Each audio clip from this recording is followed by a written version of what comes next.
Welcome back to my YouTube channel.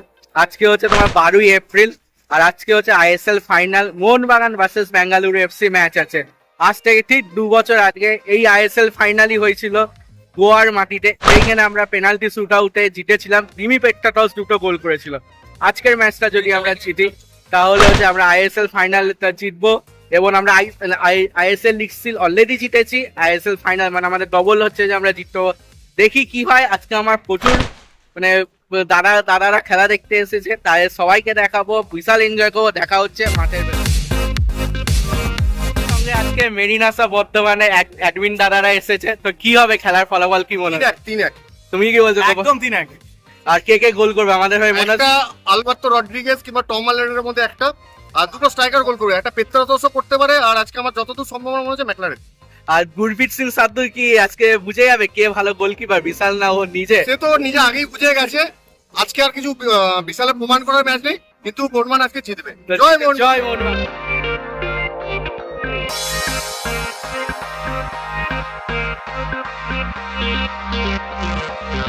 তো দেখলে Cummins আর Jimmy McLaren শুরু করছে, তো কি মনে হচ্ছে আজকে কি ফার্স্ট 11 ঠিকঠাক আছে? ফার্স্ট লেভেল টিমে যা একদম আছে তারা দুটো গোল হবে ফার্স্ট লেভেলে। একদম সঠিক মূল্যায়ন করেছে, কারণ আশিক কুরিয়ান আগের দিন চোট পেয়েছিল। ও যদি ফিট থাকতো তাহলে ঠিক আছে। আর মানবীর আর লিস্টন ক্রস এই মুহূর্তে ভারত সেরা দুটো উইঙ্গার। আশিককে দিয়ে মনে হয় সেকেন্ড হাফে মোহনবাগান খেলাটাকে করবে, স্পিড বাড়াবে, সঙ্গে গ্রেট শট আর পেত্রাতোসকে মনে হয় আনবে।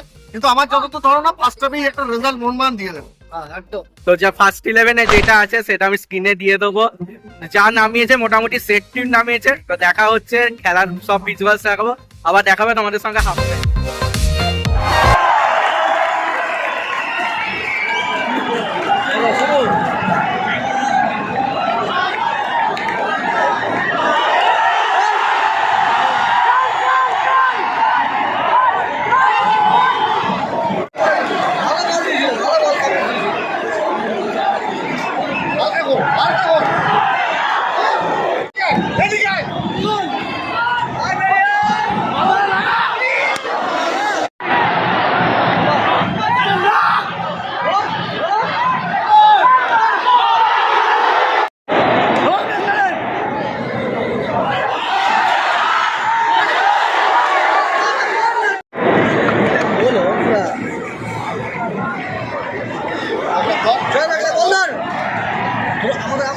কমপ্লিট 0-0 হচ্ছে যে খেলা হলো। খেলা দেখে একদম স্যাটিসফাইড নাই। দেখি দাদারা কি বলে, কি হলো? একদম বাজে খেলা হচ্ছে। সুভাশিস আপিলা আর নিয়ে ওইদিকে আসিস না, এটা ঝোলাচ্ছে, দেখা যায় না। মাঝমাঠের জন্য খেলা মাঝমাঠে কিছু নেই, মাঝমাঠে কোনো ব্লকিং নেই। ইমিডিয়েট ডিপোর্টটা আশিস রায় এই প্লেয়ারটা কেন খেলায়, কিসের জন্য খেলায়? মানে ফুলব্যাক তারা নিজেরাই নিজেকে খুঁজে আমি না, তোমার খেলা দেখে কি মনে হচ্ছে? মানে ব্লকিং, মাঝমাঠে কোনো ব্লকিং নেই, আর দু সাইডে দুটো ডিফেন্স পুরো ঝোলাচ্ছে। ইমিডিয়েট দুটো ডিফেন্ডারকে চেঞ্জ করুক, আর মাঝমাঠে ইয়ে করে স্টুয়ার্ট নালে দিমিকে নামানো। একটা কথা আমি বলবো, যারা কথা যে জিনিসটা করেছে, তিনটে বিদেশি অ্যাটাকারকে উপরে রেখেছে। ও জানতো পারে কেন, ঠিক আছে? ও করে যাচ্ছে অ্যাটাক করে যাও। মোহনবাগানের উচিত ছিল কাউন্টার অ্যাটাকে খেলা। নয় তো মোহনবাগান যে বল ধরে খেলছিল, জামশেদ করে রেখেছে সেকেন্ড লেগে, ওই খেলাটা যত যদি সেকেন্ড হাফে পারে, হোপফুলি 90 মিনিটে ম্যাচ হয়ে যেত। তাহলে ম্যাচ 120 মিনিটে যাচ্ছে। মানে 120 মিনিটে গোল করতে পারবো না কেন সন্দেহ লাগছে। দেখা হচ্ছে তোমাদের সঙ্গে সেকেন্ড হাফের শেষে।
দিনটা আমি হচ্ছে যে আমার ইউনিভার্সিটি কমপ্লিট করছি, তো আমরা ম্যাচের রেজাল্ট যদি বলি আমরা 2-1 গোলে হচ্ছে যে জিতেছি।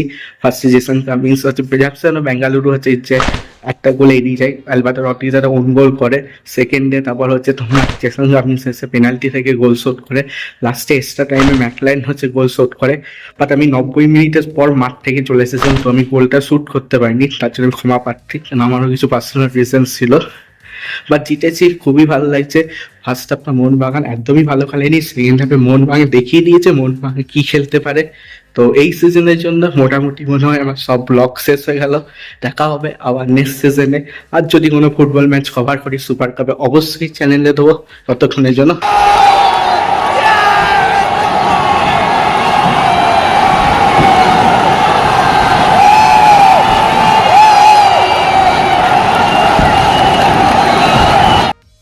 শেষ 1 মিনিট বাকি, শেষ আরো 2 মিনিট টাইম, তো অন হয়েছে তো। হ্যাঁ আছে আছে